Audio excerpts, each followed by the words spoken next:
On April 6, 1986, a 9-year-old girl named Anthonette Cayedito was kidnapped from her home in Gallup, New Mexico. She was born on Christmas Day. It was a horrible and terrifying crime that shocked the community and remains unsolved to this day. Anthonette was last seen in the early hours of that morning after someone knocked on her family's door.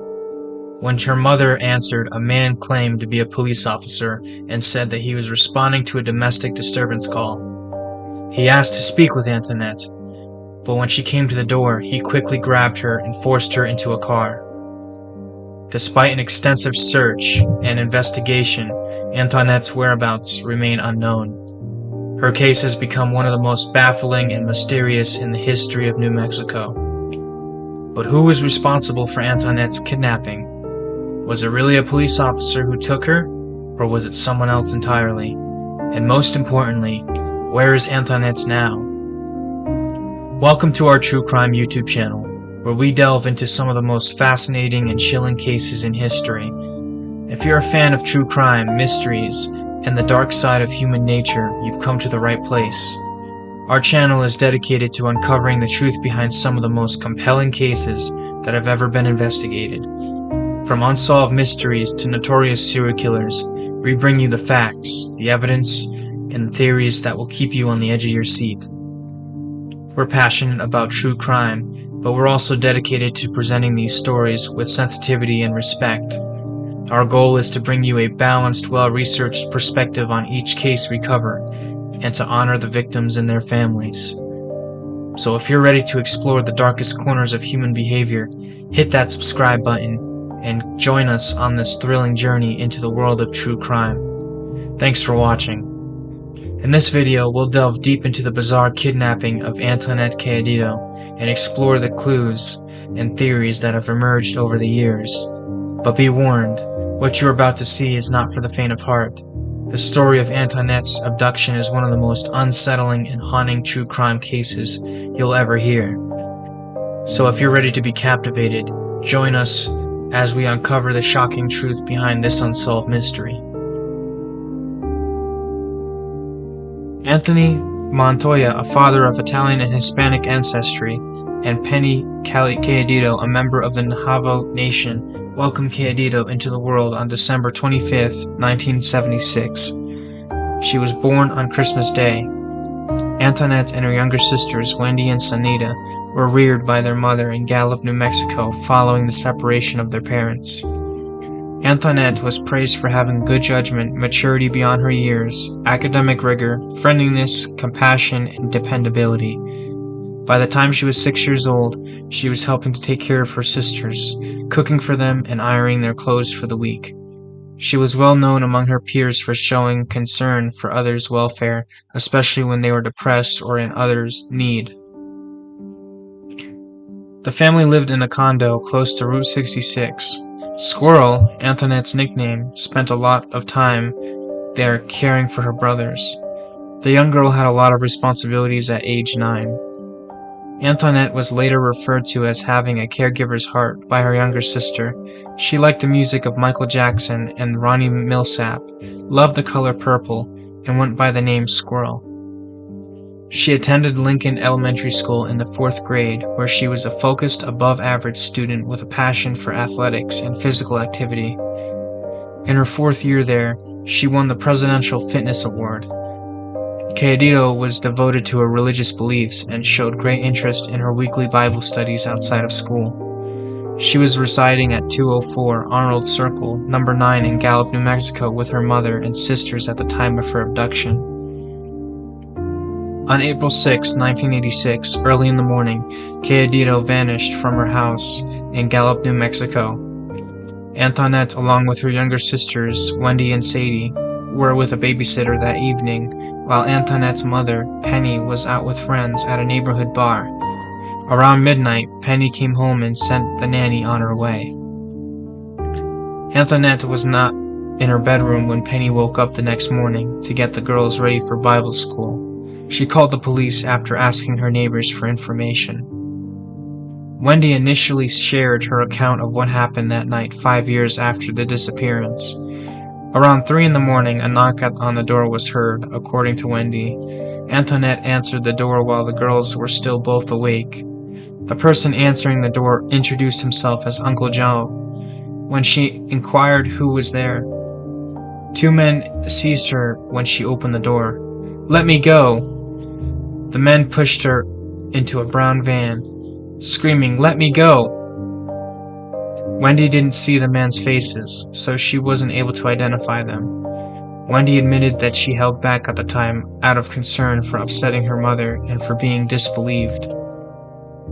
A witness claimed to have seen Anthonette in San Antonio on April 8, 1986. On the side of the road, he remembered seeing a blonde-haired woman and a girl who appeared to be Spanish and was wearing a long pink dress. Whether the girl was Anthonette is unknown. A woman reported seeing a brown pickup at a Thriftway gas station on April 19, 1986. The woman thought she had heard a small voice yelling, "Help me, help me," as the truck passed. The witness thought it might have been Anthonette, but it is yet unidentified. A witness reported seeing Anthonette at a bus stop depot in El Paso, Texas on June 30th, 1986. He asserted that the young woman was sporting a pink clothing that was strikingly similar to the one described by an earlier eyewitness, white shoes, and a mark on her cheek that was similar to Anthonette's. 1 year after Cayedito vanished, the Gallup Police Department got a panic call from a little girl claiming to be Cayedito. In the conversation, the child said she was in Albuquerque, New Mexico, and that she was calling from the city. Before the girl could say where she was, the phone call was abruptly terminated by an irate adult shouting, "Who said you could use the phone?" After which the girl screamed and a fight could be heard. Penny Cayedito's mother didn't recognize the adult's voice, but thought it was her daughter. A waitress at the cafe in Carson City, Nevada, saw an adolescent girl matching Cayedito's description with an untidy couple 4 years later in 1991. The young lady appeared to be trying to gain the waitress's attention by repeatedly dropping her cutlery to the ground. Every time the waitress brought back the utensils, the child allegedly grabbed her hand and gripped it tightly. The waitress cleaned their table after they had departed and discovered a napkin underneath the plate the girl had been using to eat. It had 2 short words scribbled on it, "Help me," and "Call the police." An uncle who was married to Penny's sister was questioned by police, but they chose not to name him as a suspect. Although Cayedito's whereabouts are still unknown as of 2023, investigators think she may have passed away. She may have been a victim of murder or even human trafficking, according to certain theories. Her mother, Penny, passed away on April 18, 1999 at the age of 46 as a result of liver cirrhosis and cardiac problems. In 2016, police indicated that they thought Penny may have known more about her daughter's abduction than she had admitted, citing a failed lie detector test. Anthonette's father passed away on August 17, 2012. 4 days after Anthonette vanished, Penny revealed to detectives that a guy named Emmanuel had given Anthonette flowers 3 times in the days before she vanished. Penny only disclosed this information when a family member brought it up during a police search. 3 years after Cayedito vanished, on September 5, 1989, her 25-year-old handicapped step-aunt, Luis Estrada, vanished from the Gallup. Luisa was discovered alive in, excuse me for this, I might butcher this, Ciudad Juarez, Mexico, a month later than Anthonette, and went back home. There have been concerns concerning possible connections between the 2 instances throughout the years. Wendy Montoya, Anthonette's younger sister, who was 5 at the time of her sister's kidnapping, discussed the difficulties she and her family faced in a 2016 interview with Albuquerque Journal. "It simply split my family apart. It was a very dysfunctional and gloomy period." According to Montoya, she and her mother found it difficult to discuss Anthonette without crying at first, followed by drinking and getting drunk. Numbing the pain was how we dealt with it. We didn't forget about it, but we put it on the back burner, you know? Because of the tragedy of losing her sister, Montoya spent her teens and early adulthood abusing drugs, alcohol, joining gangs, and building a criminal record. She had unavoidably lost custody of her kids to the state due to her lifestyle. Montoya successfully changed her life around 2007. I entered treatment. To break the pattern I was reared in, get out from this place, to get my kids back. I suffered. I also struggled to stop being the old person I was. I carried it out. She continued by saying that if she couldn't find her sister, at least she could find herself. According to the reports from 2016, Wendy was living in Bakersfield, California, where she was leading a quiet but successful life with her own family and profession. Although Montoya's memories of Anthonette are hazy because her sister was abducted when she was 5 years old, she acknowledged that the loss still haunts her and that she still misses her. Anthonette is forever frozen in time. For Wendy, at the age of 9, when she was a young child with a mishmash of teeth, gentle brown eyes, and a compassionate heart, Montoya continues to hold out hope that her sister is still alive and that it is still possible to get the truth out about what happened to her. I'm not going to accept that she's dead.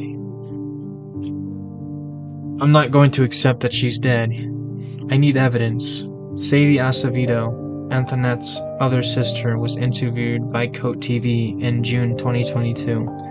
It's difficult, she said, to be left with no closure. What took place? Where has she been?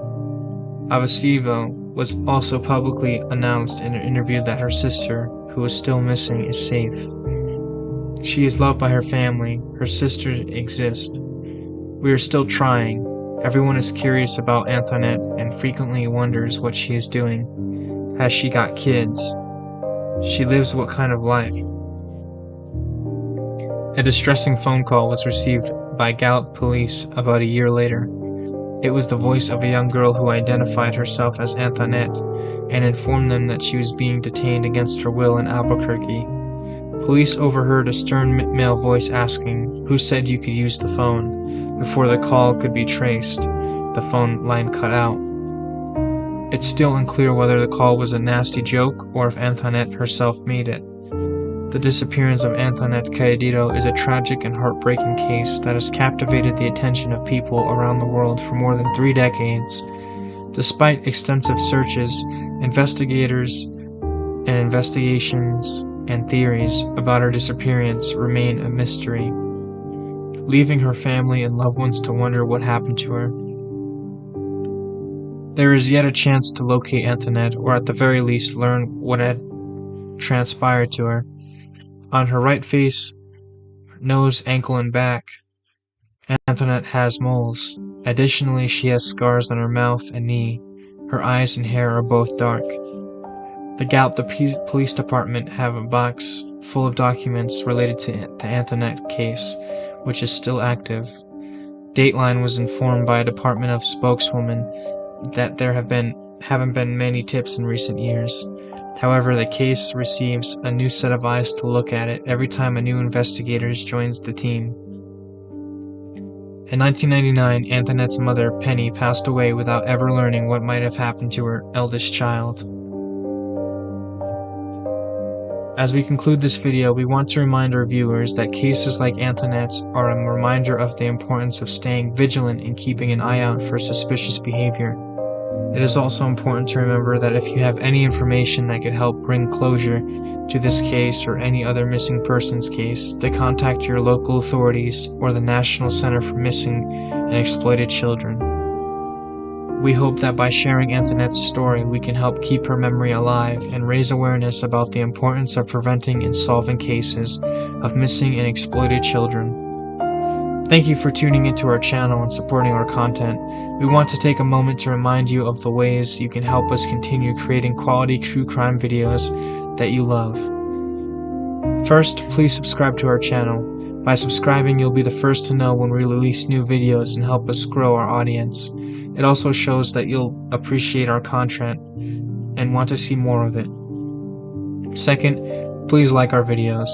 Liking our videos not only shows us that you enjoy our content, but it also helps our videos rank higher in YouTube's algorithm, making it easier for others to find us.